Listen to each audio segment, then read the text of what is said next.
Serie El Ingeniero, la vida de Mario Díaz, desde el hogar del alcohólico a comprar tractores en la India. Capítulo 1. Padre e hijo. Calzoncillos por estudio. Soy ingeniero agrónomo de profesión. Nací en el oriente del país, allá en la campiña salvadoreña, en el corazón de la campiña salvadoreña, en el granero de la República. Crecimos en Tierra Blanca, San Marcos Lempa, en esa zona. Mis padres eran gente muy humilde, gente de escasa preparación. Mi papá se puso zapatos a los 18 años de edad, estudió apenas tercer grado, y mi madre igual, pero ella creció vendiendo pan dulce en las calles de ese pueblo tan querido de Tierra Blanca, y de esa manera fuimos preparados. Sin embargo, esa escasa educación les sirvió a ellos para entender que la única manera que nosotros podíamos salir adelante era a través de la educación. La única forma que no nos quedáramos con una cuma en la mano trabajando, o la única forma de que no nos quedáramos, si bien nos iba de caporales de haciendas, era a través de la educación. Y por eso fue que ellos no jugaban con el tema de la educación. Mi papá siempre me decía: mira, hijo, yo por prepararte a vos empeño hasta el calzoncillo si es necesario. Me lo decía con esas palabras y con su estilo. Y así nosotros nos fuimos formando. Ellos en esa primera etapa de niños empezaron a formar valores, desarrollaron en mí un frontal izquierdo que hace maravillas, porque era con mi papá que escuchábamos el Radio Nacional a las 11 de la mañana, oíamos los cuentos infantiles, escuchábamos, vivíamos las aventuras de Sinbad, corríamos en las nubes con Jack y la planta de frijolitos, escuchábamos y bailábamos con el ratón vaquero, lo que el comal le dijo a la olla, y de esa manera aprendimos a desarrollar ese frontal izquierdo. Mi papá me enseñó de muy niño también el valor del trabajo, y me lo enseñó de la manera más difícil. Por ejemplo, la primera vez que yo fui a cortar algodón fue cuando me puse a jugar con unos niños un día domingo. Arranqué un tractor de esos de yoyo, Masi, que arrancaban, yo no sabía que arrancaban con solo presionar un botón, y el tractor salió caminando para atrás y le pasó llevando a mi papá un camastrón de madera muy fino que él tenía, porque él lo había sacado a solear porque tenía una plaga que le daba en la zona que se llamaban telepates, y esos telepates se morían o se iban con el sol, y yo pasé con el tractor quebrándolo. Mi papá lo apagó, y al final, el siguiente día en la mañana, me dijo: hijo, hay que pagar ese camastrón, ayer me lo quebraste y vas a ir a cortar algodón. Era tan pequeño a esas alturas del partido de mi vida, que yo una bolsa de manta de harina de pan era la que me pusieron de sacos para ir a cortar algodón. Y a partir de ese año y a partir de ese tiempo, todos los años después de que terminábamos las clases, yo tenía que ir a ganar mis cuadernos y a cortar algodón en las fincas. El pobre niño rico. Pero hubo una pequeña falla en todo eso. Yo llegaba a la hacienda, y en la hacienda, como mi papá era el administrador, mi papá podía usar el mejor de los caballos, podía usar todos los equipos como que fueran de él. Es más, cuando yo llegaba, me daban el mejor caballo para que yo saliera a correr, porque me encantaba correr la hacienda en caballo, y me lo daban preparado. El caballo terminaba exhausto, hasta se tiraba al suelo, sudaba hasta por los cascos el animal, pero no era mío, y yo crecí creyendo, era Marito para todo el mundo, y todo el mundo me admiraba, siempre veían lo mejor.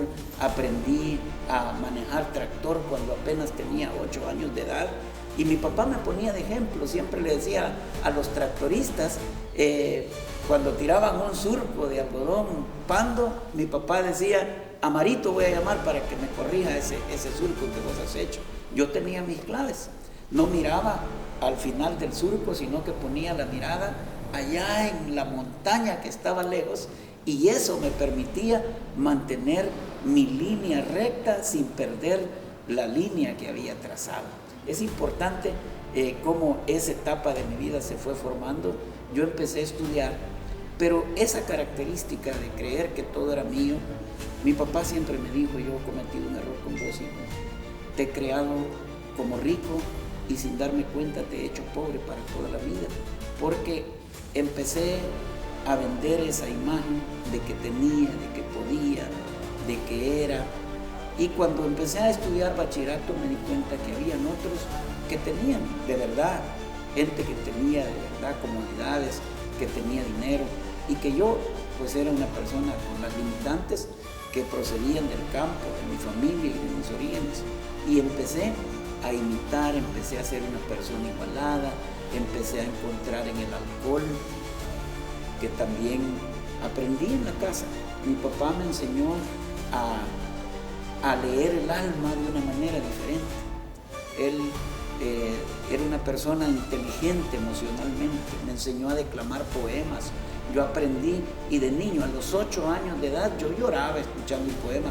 No oía las canciones que mis compañeritos de mi edad escuchaban. Yo escuchaba a Carlos Gardel, Bienvenido Granda, Agustín Lara, la música que le gustaba a mi papá, y yo aprendí a llorar con esa música, o a declamar, a interpretar, y por esa razón me llevaban a lugares, a otras escuelas cuando era un niño, porque hacía llorar al Día de las Madres declamando, porque lloraba con ellos también. Y eso fue una de las cosas que me llevaron a mí a uno de los problemas más serios.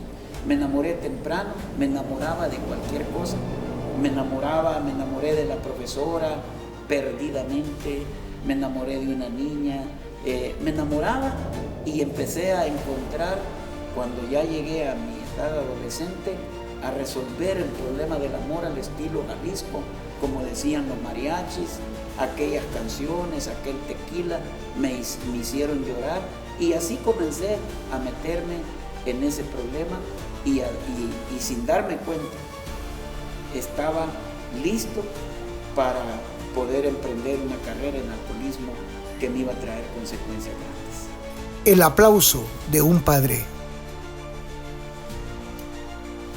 Pasaron los años, el sueño de mi papá pues se culminó. Llegó ese día de la grabación, fue un día de mucho entusiasmo. Ya mi papá había tenido la satisfacción de ver a su bachiller. Luego empezamos y nos graduamos ya de ingenieros. Recuerdo que ese día había tanto entusiasmo, era tanto la alegría de la familia, porque cuando los hijos triunfan, los papás triunfan con ellos también.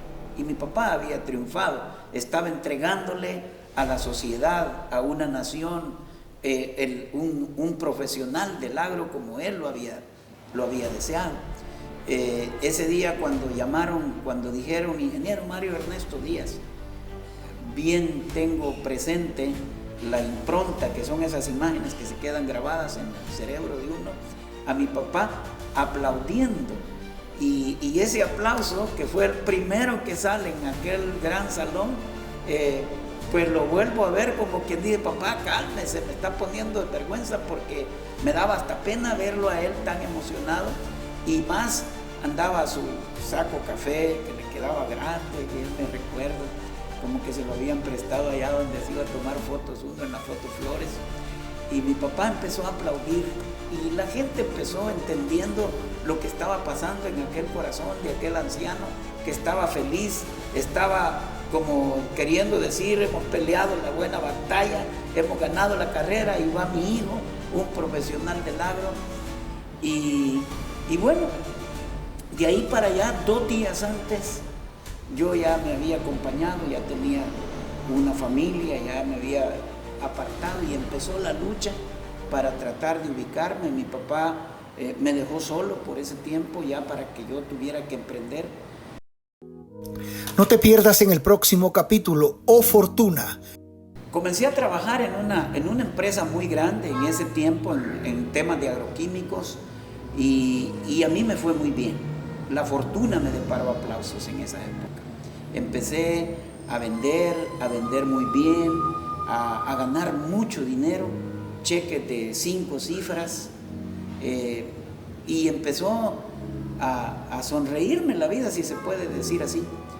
Yo comencé los fines de semana a llegar a lugares donde contrataba música.